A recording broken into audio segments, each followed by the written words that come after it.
It is a common way of expressing anger among communities such as this one for the people of Zingalume compound, knowing that a 15-year-old boy of the same area was brutally murdered was enough reason for them to protest.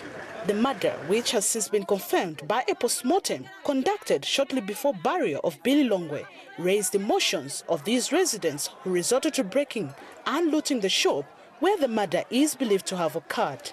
Despite there being police officers who used guns and tear gas canisters to control the angry mob, they too retaliated by throwing stones and whatever their hands could lay on. Amidst this confusion, police managed to get valuable goods from the shop as they strategically placed themselves to shield from missiles like stones.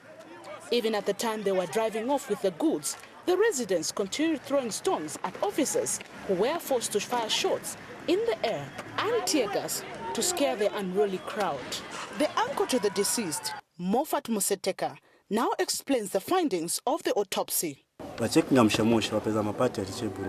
But after kuyanga na manje muneki wapeza wanamugwira kwa mukosi watu wanamanga waya then apa izomenye wanazochoka blood mumatu so anamenya wakati anavimba kuzinga so now izovimba manje ine nini la bwana pano nizaosha bwanji ine nizaosha bwanji ndile muntu wovutika muntu wovutika ngaikepo mwana pa ashika mwana ikapuna kuika po drama nishinipanga chani utamwana sazauka sasa chitika chili chonzi so nipemba kulimwe as a government teza msipeleza pamoja na government ndati zileni pa mwana. For the police service, the 15-year-old boy was murdered by thieves that had broken into the shop where the deceased and one Evans Chomba were guarding.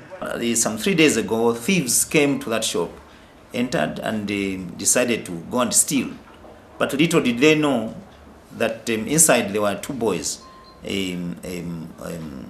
sleeping inside. So the eldest one, Chongwe,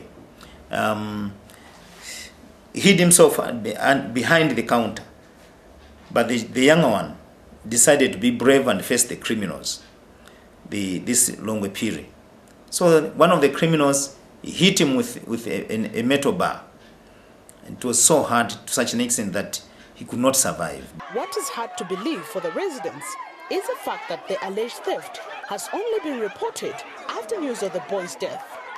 In order to cast out doubts in the minds of the family of the deceased, police should thoroughly investigate the murder and bring the culprit to book.